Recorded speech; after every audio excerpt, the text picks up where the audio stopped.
All right, Napoleon. Yes, sir. Napoleon, where'd you grow up? Where are you from? I grew up in South Central Los Angeles off of 92nd and Hoover Street. Tell me about your family. Well, yeah, I got four sisters. I got three older brothers. Mom's no longer here. She died in 2020. My pop's still living. We grew up in a system. Why'd your parents lose you? They was on drugs and gang banging in the streets and, doing what they do. We were given to our grandmother, but we got took it from my grandmother because um, my granny always said, listen to your elders. So when she said that, that means my older brothers, my older sisters, and all that. So my brother told me to go get some stuff from Food for Less early in the morning. I don't know what time it was, about 5:30, 6 o'clock. Sun was coming up. Me being 7 years old, going to the Stadia Brothers on the bike, which is a maybe 5-10 minute drive in the car, but seven on the bike, it takes a long time.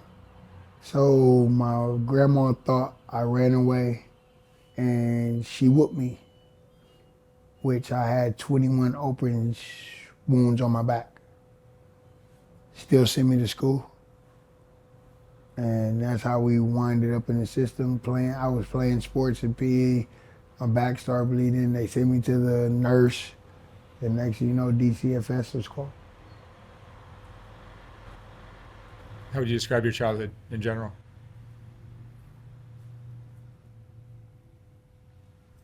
If I had to say, I would say like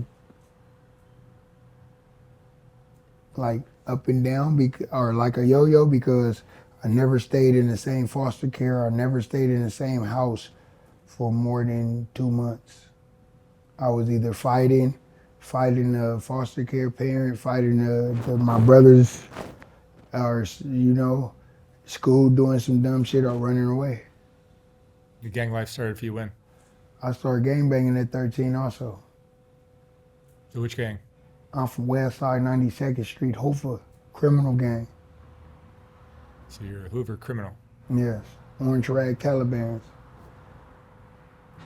Tell me about the gang life. You're a Oh kid. You're man, a young look, we were kid. young, dumb, looking to have fun, to fit in. You know what I'm saying? My friends was my brothers. My brothers was my lokes. My lokes was my day ones. My day ones was, you feel me? Niggas I love. And I would do any and everything for the niggas I love. If I tell you I love you, if you know the letters in the word love, LOVE, loyalty over everything. That's what, if I'm like, I love you, bro, I vow my loyalty to you. You need the last sock off my foot, you got that. And my mother and father always told me like, yeah, your loyalty and your the way you are so stuck to your gang, you end up going wind up in prison for life or end up dead. I'm 30 years old, and from 13 to 30, the longest I've been on the street is 9 months. All that time's been in prison. Most of that time been in prison. Foster care, group homes, placements, mental hospitals, juvenile hall, juvenile camps. Never made it to YA. Went straight to the county jail, to the penitentiary. Um, yeah. Now I'm trying to get my life back. I'm trying to. I didn't gave up too many years How long you been out? since June 10th. Let's use fresh out. Yeah, fresh out. I'm trying to do some stuff. I'm trying to get a bike so I can do this Uber Eats stuff. You have kids? I do. I have a 8-year-old, a 13-year-old, a 15-year-old, and my oldest child turned 18 on the 9th of this month. And You're 30 and you have an 18-year-old? I started at 12. Baby mama was 20.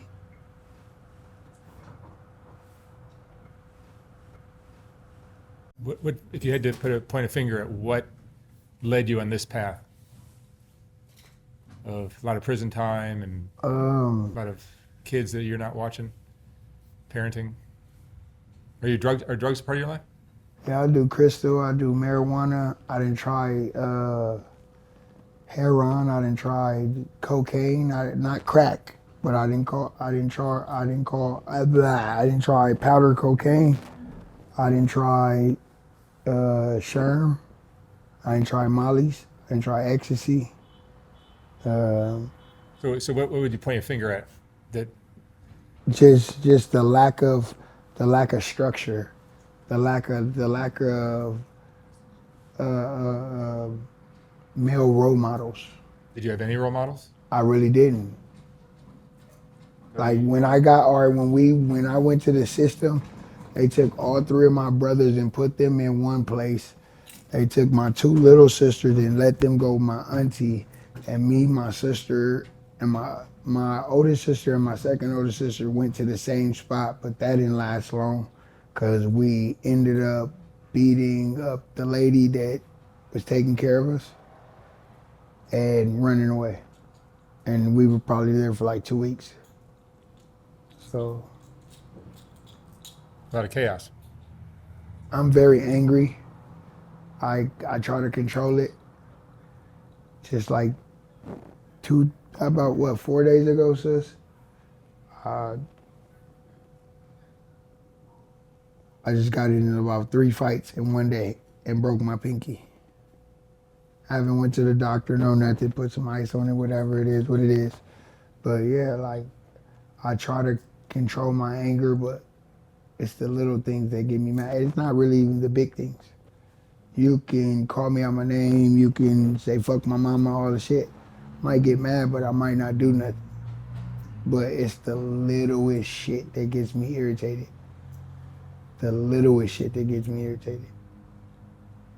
But if you ask anybody that knows me, they will tell you I am a humble, cool, calm, collected, love to have fun, laugh, giggle, talk shit to everybody, like literally, like joke and play with everybody. I don't care who you are. That's just me. They call me a social butterfly. When somebody called me that, I thought they was calling me gay the first time, and I beat him up. So, yeah. You been in love before? Yes. I just fell out of love.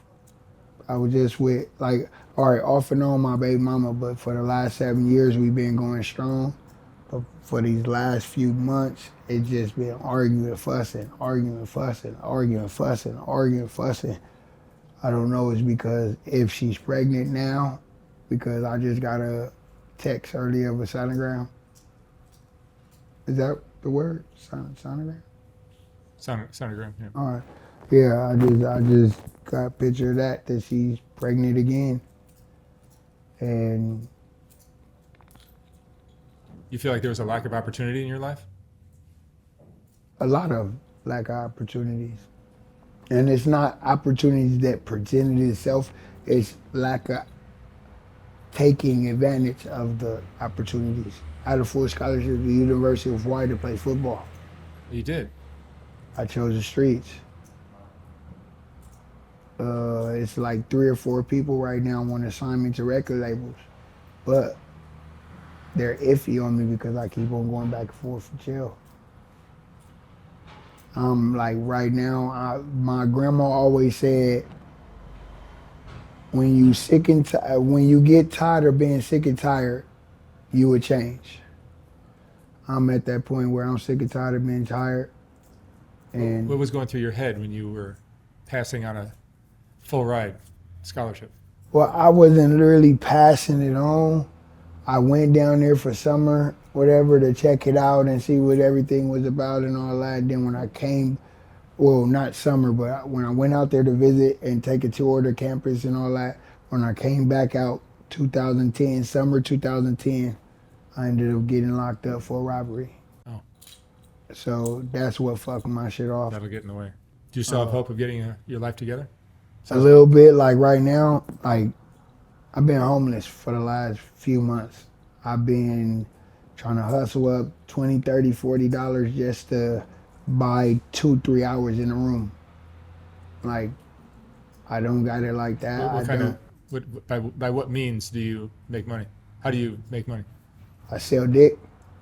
What I mean by that, I sell myself. If I'm standing out on Fig, as you seen how I walked up, little shorts, no t-shirt. Like most of the time, What about all the gang things you used to do? I still do them sometimes. It depends how I'm feeling. Uh, but no, on to the back to the homeless stuff real quick. But I did just get a trailer. Somebody just, you know, loan me a trailer that I can sleep and eat and all that stuff in and all that stuff. It's messed up. I'm building stuff and I'm trying to get the water back on and all this, trying to get it to work. But it was a blessing. But you have no support from your family or anybody like that, right? I don't really fuck with my family like that because I chose love over the truth. When I came home this time, my cousin said, my, my baby mama, but I call her my wife because we've been together so long. So my wife, whatever, my whole family, my auntie, my mama, my sisters, my brothers, my nieces, my nephews was all telling me that my wife fucked my pops. I wanted to believe it and I didn't want to believe it. So, caught in that love emotion and everything. So I believed her over everything. So basically I'm the black sheep as you can quote. I'm the black sheep, like,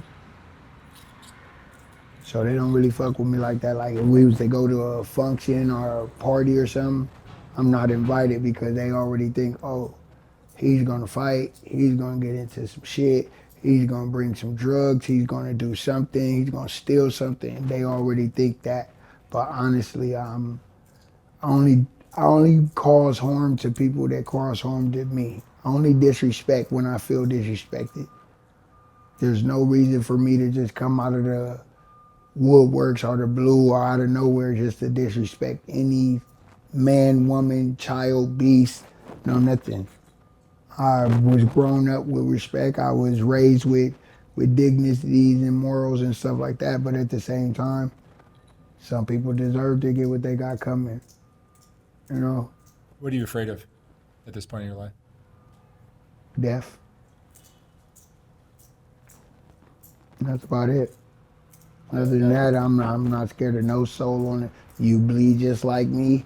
You break just like me. You cut just like me. So I'm not scared of nothing or nobody on this earth. Death is a real possibility in South Central?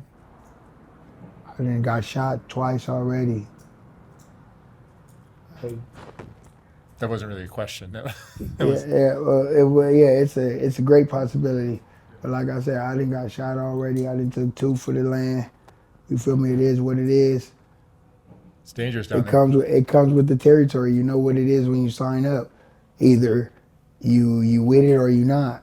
Either you cut from this cloth or you not. Like either your heart is all the way in it or you don't have it at all. It's You know what amazing I'm to see how, saying? how different everything is in South Central. It's hard to believe it's still Los Angeles. Oh yeah, like South Central's a rough area. Like growing up, or like I used to whoop out people and little kids in school growing up for their tennis shoes because I had holy tennis shoes with no socks and all that shit.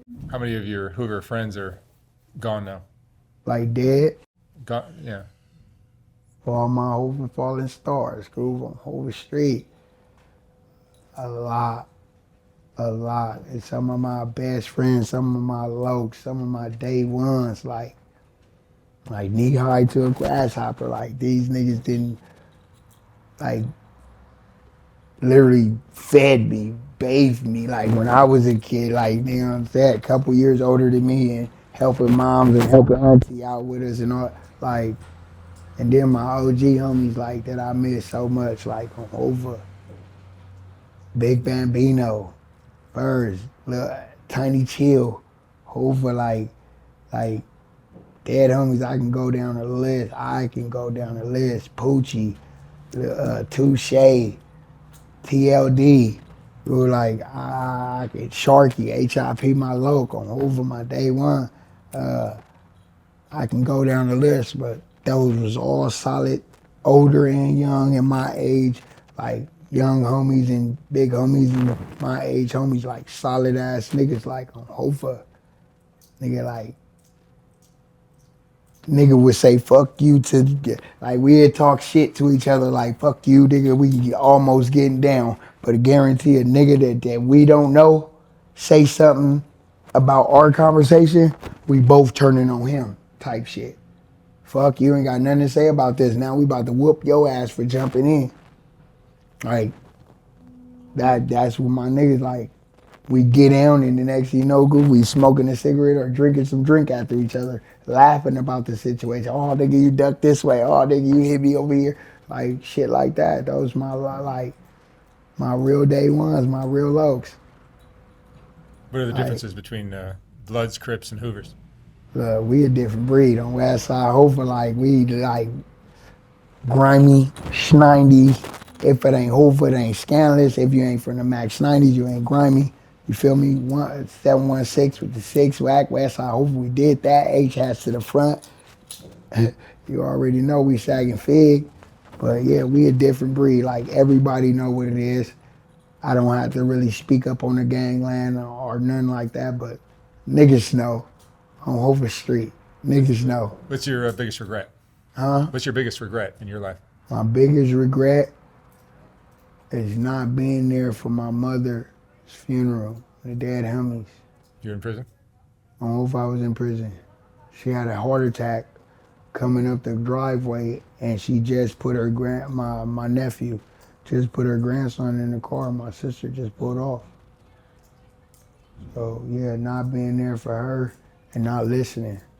Dead homies, I could have been changed my life. I could have probably would have had my mama here longer if I would have did some things a different form, fashion, way, whatever you want to call it. But yeah. Napoleon, what would you say is the most important lesson you've learned in your life? The most important lesson? It's a couple of them, bro. I ain't gonna lie. I say my top 3 is treat others like you want to be treated. That's the golden rule. The other one is like, sometimes you have to take some time and be selfish and focus on self. You can't do shit for everybody else because who's gonna do it for you if you're not doing it for yourself? And last but not least, get the bag, you hear me? Get the bag, homie. On Over Street, gotta get the cash. That's about it, bro. Like, All right. Napoleon, thank you so much for sharing your story. oh man, anytime, man. You need me to come back and do it again, I will. Good luck. I'm glad you're free. Stay that way. Yes, sir. Thank you. I appreciate it. Thanks, man.